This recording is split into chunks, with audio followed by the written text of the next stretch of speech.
Place au quart d'heure thématique de Smart Bourse. Chaque soir à partir de 19h15, marché à thème. Le thème du jour, c'est celui des entreprises familiales comme vecteur d'investissement. Et on en parle avec Cyril Beunier qui nous rejoint en visioconférence depuis la Suisse, gérant du fonds Pictet Family chez Pictet. Bonsoir et bienvenue Cyril.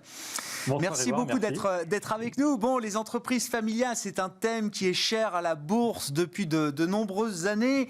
Comment est-ce que vous remettez ce thème entre guillemets au goût du jour? Parce que je crois que le fonds Pictet Family est très récent dans la galaxie des fonds Pictet. Cyril, qu'est-ce qui définit pour vous les caractéristiques d'une entreprise familiale, la définition, j'allais dire, de la maison Pictet que vous pouvez nous donner?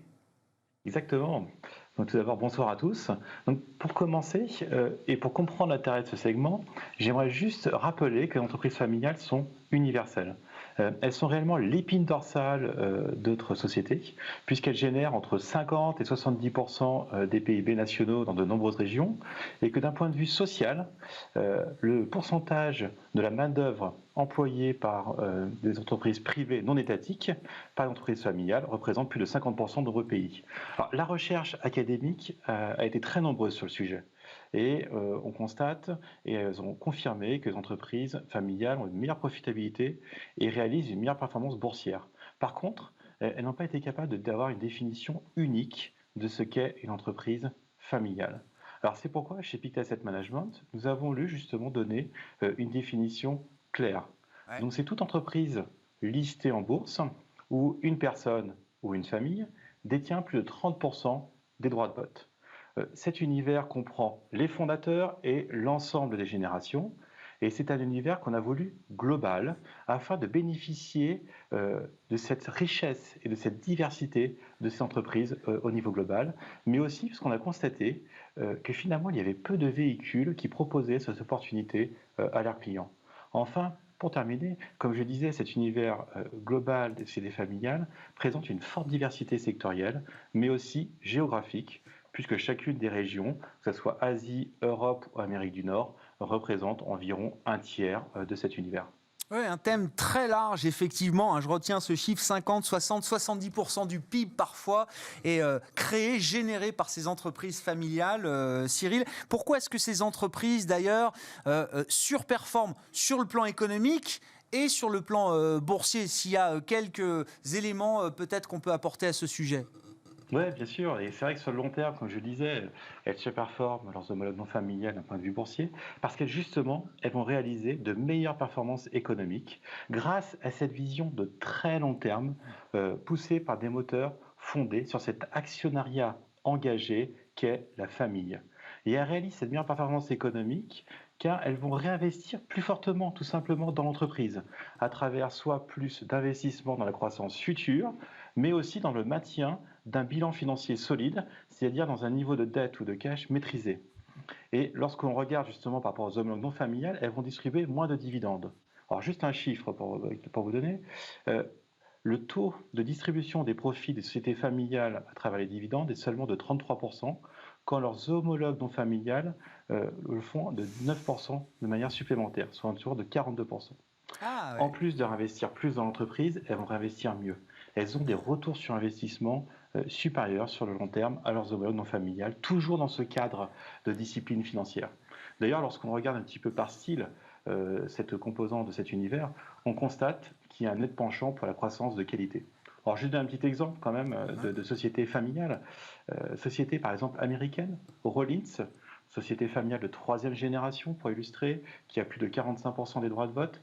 Société spécialisée dans les services de traitement de cafards et des moustiques, donc un peu particulier pour les commerces et pour les particuliers, qui est justement typique de cette société familiale, à travers cet aspect de croissance long terme et de bilan très solide.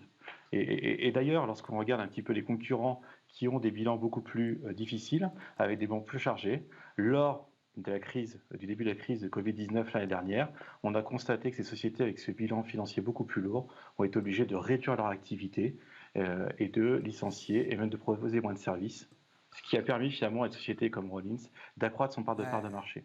Donc ça montre que cette vision de très long terme, avec cette approche de continuité, est un business model gagnant. Il y a des typologies d'entreprises familiales, de culture familiale dans l'entreprise, Cyril, que vous avez réussi à identifier, par exemple, avec, je sais pas, oui, des cultures, des manières d'agir et d'entreprendre différentes?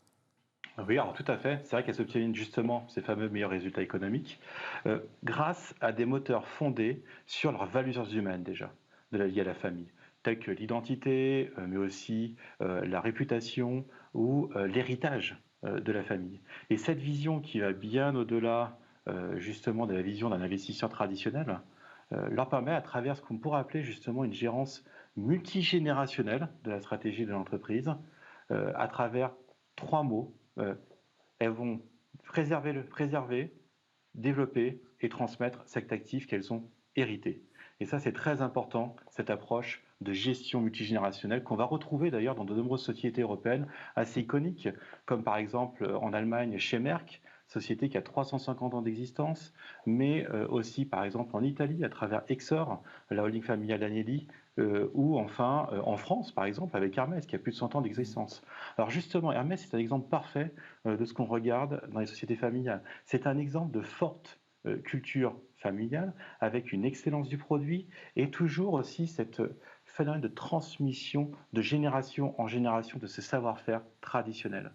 D'ailleurs, on en a la 6e génération et cette famille a su préserver l'ensemble des valeurs, ce qui est très important.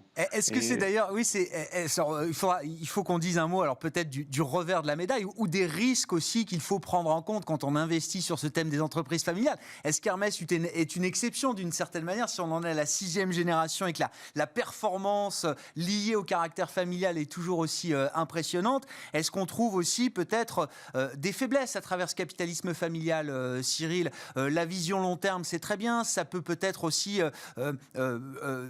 interdire de prendre certaines décisions. C'est peut-être des entreprises moins agiles aussi dans des moments où il faut être agile. Est-ce qu'il y a moins de remise en cause? Et puis quand on détient 30% ou plus des droits de vote, quelle est la place qu'on laisse aux minoritaires également dans l'actionnariat de l'entreprise? Quels sont pour vous peut-être je ne sais pas si on appelle ça des risques, mais oui quand même, oui. les points d'attention qu'il faut avoir en tête quand on investit dans ce thème-là? Alors, si on va prendre les deux points de manière un peu différenciée, c'est-à-dire cette forme d'agilité et ces formes de risque, l'agilité, elle se retrouve très fortement à travers les sociétés familiales, à travers cet ADN qui est très fort, c'est l'entrepreneuriat. L'entrepreneuriat, c'est cet ADN d'innovation, de création, de vision très long terme et justement de prise de risque par justement un fondateur, insufflé par un fondateur. Donc là, on va retrouver réellement dans beaucoup de sociétés, dans notre univers de société familiale, qui ont ces caractéristiques d'entrepreneuriat et justement d'agilité à travers ces modèles, et qu'on va retrouver dans des aspects multigénérationnels. Si on part par rapport, et qu'on pourra citer un exemple, par exemple Square aux États-Unis, société technologique, mais il y a de nombreux exemples sur ce sujet. Du point de vue des risques, en effet, il faut être vigilant lorsqu'on investit sur les sociétés familiales, parce qu'il y a des risques propres à ce phénomène d'être un actionnaire dominant. Dans le sens, comme vous mentionnez, on a parfois ces phénomènes de transfert ou d'héritage, mais il y a aussi d'autres problématiques, comme le risque de népotisme de cet actionnaire, ou un risque de confusion entre la richesse personnelle et la richesse de l'entreprise. Donc c'est pourquoi il faut avoir une approche de gouvernance où on va étudier de manière précise l'actionnaire de la famille en tant que tel et étudier justement cette structure familiale afin de s'assurer que toutes les décisions soient prises dans l'intérêt de long terme de la famille et d'actionnaires minoritaires, mais aussi à travers cet héritage. Je peux vous donner un exemple. Il faut qu'on conclue, Cyril, rapidement. Vous avez 20 secondes. 20 secondes, d'accord.